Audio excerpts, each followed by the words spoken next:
Oui et non. Allez, j'ai bien aimé qu'on ait du sabot, qu'on ait du combat, mais bon, je m'étais dit, attends, on parle de Oda, Eiichiro Oda, on parle de One Piece, on parle de combat dans One Piece, on parle d'un combat entre un amiral et le numéro 2 des révolutionnaires.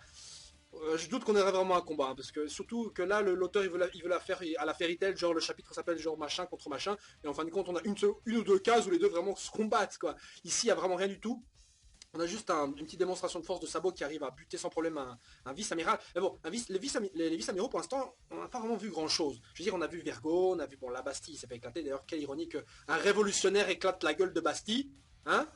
Bon, les Frenchies, là, putain, vous allez pas me faire, vous avez pas compris la référence, quoi. Bref, je me suis dit que les vice-amiraux, voilà, à chaque fois qu'on les voit, ils sont éclatés. Les rares fois on les a vus, il y a quelques exploits, genre par exemple, j'ai oublié comment il s'appelle l'amiral qui a foutu par exemple les chaînes en Kairoseki à Marco durant la guerre de Marineford, tout ça. Mais en général, ces temps-ci, on les voit pas vraiment faire grand-chose. Et puis de toute façon, je me suis dit, ouais, de toute façon, l'écart de puissance entre un vice-amiral et un amiral, il peut y avoir une grosse distance ou pas. Garp, ça restait un vice-amiral, mais ça n'empêche qu'il était normalement promu pour être amiral. Et il a refusé évidemment. Mais bon, donc on peut s'interroger sur la différence de niveau qu'il y a. Donc on peut pas vraiment situer leur puissance. Bon, on sait qu'ils sont en tout cas juste après les amiraux niveau puissance. Et je crois que c'est les seuls qui peuvent actuellement justement se montrer comme dignes adversaires des Mugiwara et du reste dans le Nouveau Monde. Parce que ce qui est en dessous, je pense que ça y est, ils peuvent s'en débarrasser, quoi. Rob Lucci, voilà quoi. Rob Lucci, je pense qu'il a légèrement... Bon, il est peut-être... Ouais, non, non, voilà, les membres, les vice-amiraux, ils ont les techniques, par exemple, du Shippy 9, les techniques du Rokuchiki, là, le Soru, ça, même le Rankaku, non, le Rankaku peut-être pas. Le Soru, le Shigan, toutes ces merdes là, ils ont ces techniques-là, les vice-amiraux. Bon, peut-être pas toutes les techniques, mais en tout cas certaines d'entre elles. Et donc, justement, un gars justement allez, comme Rob Lucci, je le mettrais dans un niveau qui est entre un peu plus fort que la plupart des vice-amiraux. Bon, faut voir n'importe quel vice-amiraux, parce que quand on voit Vergo, par exemple, Vergo, il maîtrise un haki de malade mental, mais il s'est quand même fait buter par l'eau. Donc, et Rob Lucci, on l'a pas vraiment vu utiliser le haki, mais bon, à l'époque, le haki, ça se manifestait pas avec des techniques, des points, comme ça, machin. C'était différent. Mais bon, les techniques comme le Tekai ou le Shigan, ça, c'est des techniques pour moi qui se rapprochent du haki. Mais à l'époque, on savait pas, le Shigan, c'est un doigt qui peut transpercer quelqu'un. Je veux dire, le Shigan, tu rends ton corps aussi dur que l'acier. Et justement, ce qu'avait fait, par exemple, Rayleigh, quand il avait combattu quand il avait montré le haki à Luffy, il avait arrêté l'attaque d'un pas d'éléphant en rendant sa main hyper dure comme ça. Je veux dire, ça, c'est des preuves de haki, ça se rapproche plus ou moins. Donc pour moi, c'est plus ou moins la même chose. C'est pour ça que Rob Lucci, pour moi, un niveau qui est supérieur à la plupart des vice-amiraux. Pour moi, effectivement, pour moi. Maintenant, évidemment, je peux peut-être me gourer, mais bon, c'est parce que je manque d'infos. Si j'avais su que, par exemple, les membres du Shippina, ils maîtrisent le haki, là, je me suis dit, ok, là, pas de problème, pas de problème. C'était juste pas montré, parce qu'à l'époque, ils savaient pas comment représenter le haki, de l'armement, tout ça. Bref. Et pourquoi je dis ça? Parce que comme Sabo il arrive à éclater la gueule d'un vice-amiral sans problème, alors qu'en est-il d'un amiral?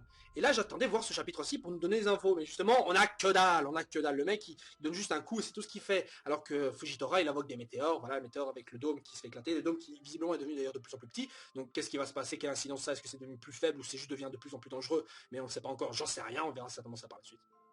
Donc de ce côté-là, il n'y a pas vraiment grand-chose à faire, parce que ce chapitre-ci, je m'attendais à un combat entre eux, mais il n'y a rien en fait, il n'y a rien de ça. En fait, principalement, c'est juste vraiment Sabo qui éclate Bastille, quoi. Mais je me suis dit, bon, ok, Sabo il a la classe, il maîtrise pas encore totalement ses pouvoirs, et pourtant il éclate la gueule de gens avec des hauts grades, avec un super grade, ça y est quoi.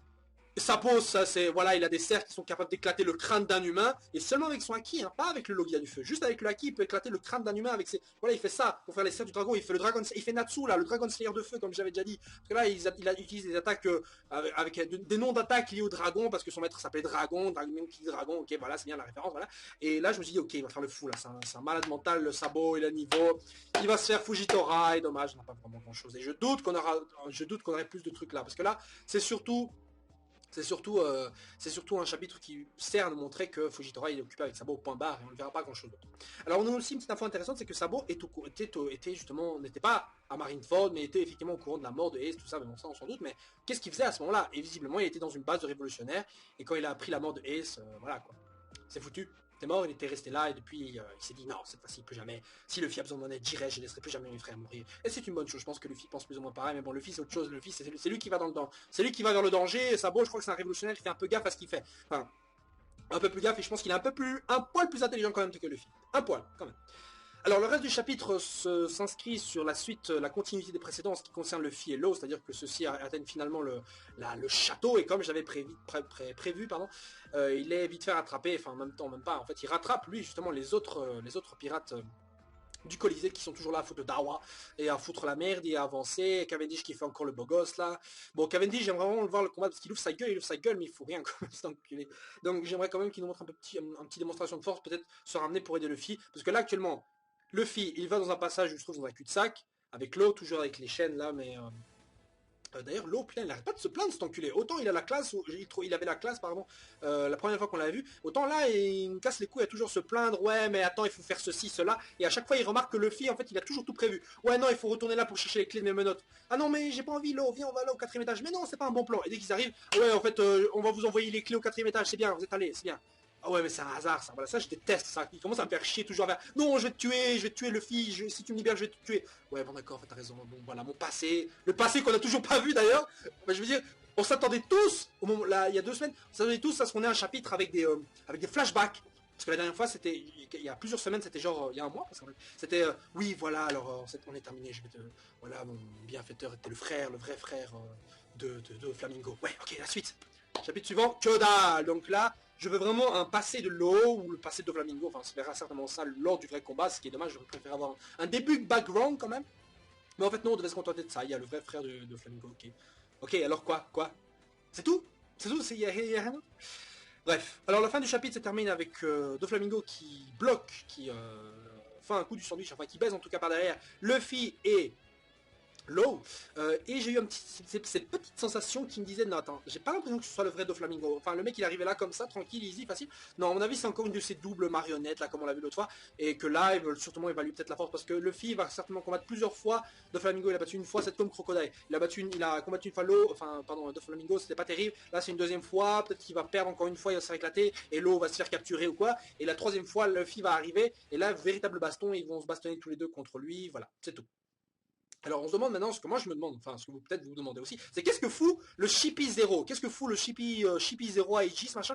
C'était le moment le groupe, l'organisation secrète la plus dangereuse directement du monde, directement sous les ordres de Tenryubito machin, et là il y a que dalle quoi. Je veux dire, j'aurais aimé les voir aussi combattre. Peut-être combattre et occuper le groupe de Nico Robin avec le roi, tout ça, peut-être occuper un peu et peut-être se faire éclater la gueule aussi, parce qu'eux ils font rien à part apporter la clé. D'ailleurs Nico Robin qui prévoit d'amener la clé avec Rebecca, tout ça, enfin soit Rebecca aussi qui amène la clé. Au 4e étage là, enfin 4e niveau là du château là machin, et je sais comment ils font ça, ils sont hyper loin, ils vont arriver en quelques secondes comme ça se fait. Donc là on sait pas trop ce qui va se passer, peut-être que Nico Robin va créer un coup double d'elle-même à 3 km ou quoi, peut-être, hein, c'est peut-être ça aussi, on sait pas, parce qu'elle-même peut, avec l'évolution de son fruit du démon, elle peut elle-même se dupliquer et créer, avec son fruit de l'éclosion, elle peut éclore une version d'elle-même entière, ou géante, bref. Voilà, donc c'était tout pour ce chapitre de One Piece qui était vraiment moyen, vraiment moyen.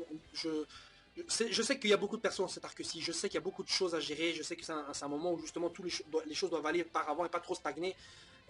Mais c'est ça le problème, c'est ça le défaut avec cet arc-ci, c'est qu'on a peut-être beaucoup d'avancement, on a peut-être beaucoup de bordel qui se mettent en route, qui se prépare, mais au détriment de beaucoup de combats qui auraient pu être intéressants. Frankie, toujours aucun signe de vie, enfin, on a vu les chapitres précédents, un début de combat contre un gars qui est habillé en bébé, bref, mais on va pas regarder d'autres quoi.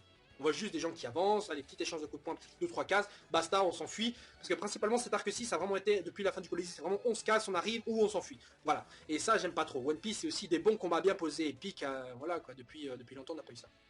Voilà. Sur ce, bonne journée à tous ou bonne soirée. Et on se retrouve la semaine prochaine pour un nouveau chapitre de One Piece. Zou